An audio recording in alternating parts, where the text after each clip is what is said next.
Hey, this is Pierce. I'm thinking about posting another video, and I think for those who are uh, paying attention that I've always been a very uh, strong driver. I think most people who've ever watched me know that I love to drive cars, and I've never had a ton of issues with driving any type of vehicle and any brand.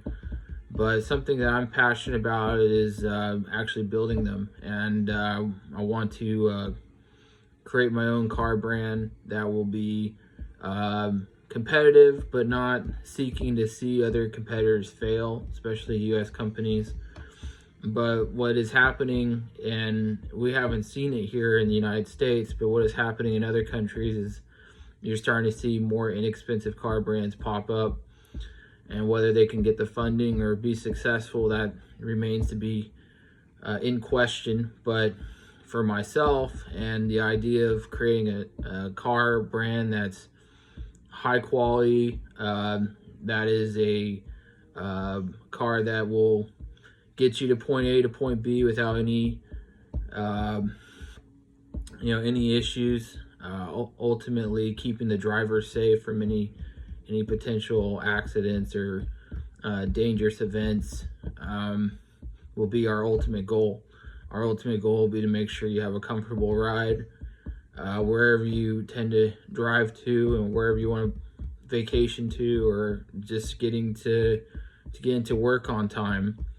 So I think it's just important that people understand what kind of vehicle I'm contemplating. It's going to be a vehicle in the price range of $5,000 to $15,000. $5,000 seems pretty cheap, but I can go to an Apple store and buy a MacBook Pro 2 for $5,000, and I certainly don't need a MacBook Pro 2 that badly, with its $18 trillion connection, or 18 trillion connections or whatever. I think I need a car more than I need a MacBook Pro 2. So I'm trying to find a decent price range where people who aren't in the workforce right now, simply because they just cannot find ways to take the bus or get on the subway to get to work, or find a job in a city that's 30 or 40 miles away, this will be an option for those people to get back on their feet and to get back to work.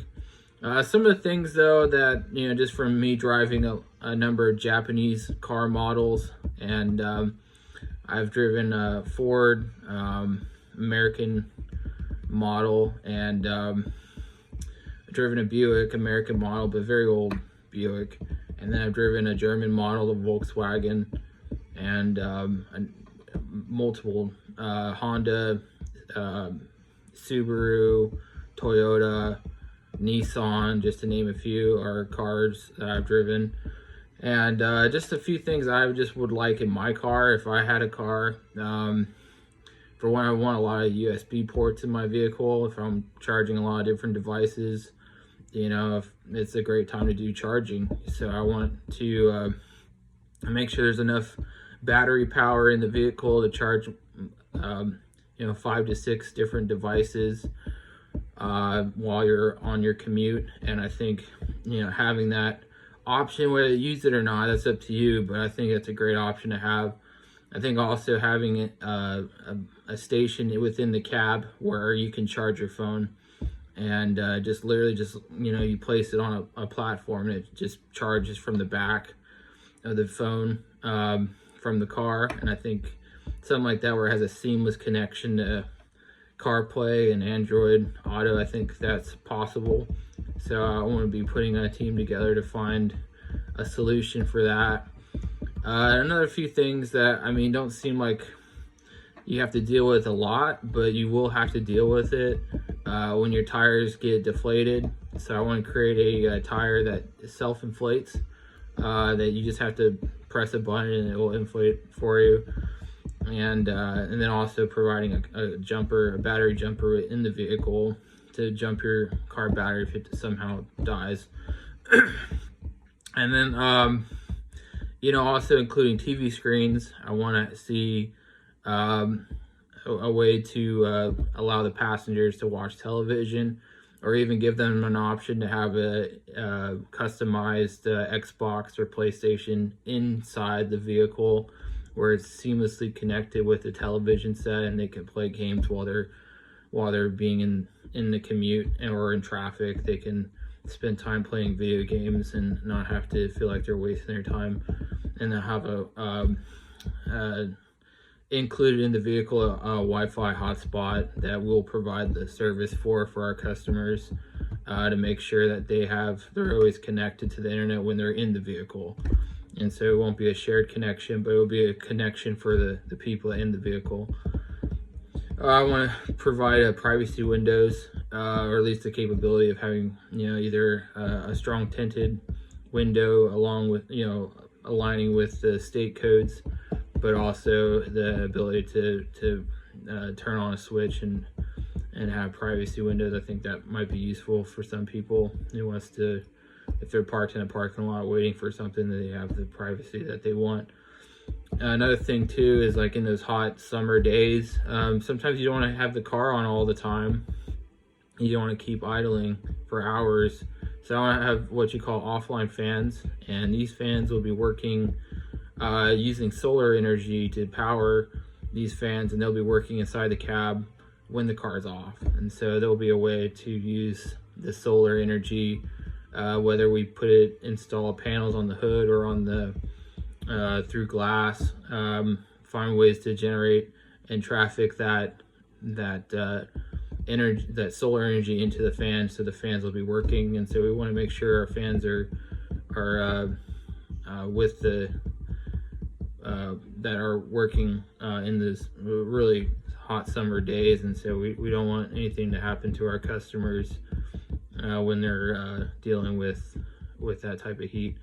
And the other thing, lots of trunk space. I think it's important that if, you know, one thing I like about Tesla, and I'm a fan of Tesla, they have great vehicle designs. Elon's a genius, and a lot of these other companies are trying to keep up with him. But, you know, using the front of the vehicle as a trunk space and the back, I like that idea. I think it's a smart idea. So having a lot of trunk space, I don't know if I'll do exactly like that, but having trunk space, you know, if you're moving cargo around. And then ultimately our goal is to hit 38 to 50 miles per gallon with a hybrid. I'm leaving it as a hybrid in case you don't want to sit around and charge the vehicle, or if you have an emergency and you want to get somewhere, you can put gas in the tank and get wherever you need to go without waiting an hour, or however long we'll make it. Ultimately, the long-term goal is to make this car concept even more greater than it is. But for starters, this is where I would start with, and then ultimately try to create flying vehicles. Some people don't like the idea of a flying car like a DeLorean, but I want to try to create a car that flies, and then we'll have a new way of designing cities, and have a new way to traffic people around, car trafficking around the country. So I just want to make sure that's, you know, 100% literal in every way. But that's my goal for, or at least that's my passion. I love driving, and I want to see people be able to commute where they want to go, and, you know, that's climate friendly, you know. And so we try to reduce the emissions and reduce shared transport if we can, for people to get jobs in the suburbs or out in the countryside. So I think that's a strong possibility. Anyway, that's my 10 minutes of car talk. So if you found this helpful, or you're excited about, you know, a new vehicle on the market, I'm not going to expose the name of the vehicle company yet, because I don't want someone to steal my trademark. But for now, this is the idea. So this is what you can expect from me, building factories around the United States and in Europe, and hopefully we can get some low inexpensive vehicles, high quality vehicles out there so people can drive and have a good time and get to work, you know. So we want more people working. So anyways, that's all for me on this subject. Thanks.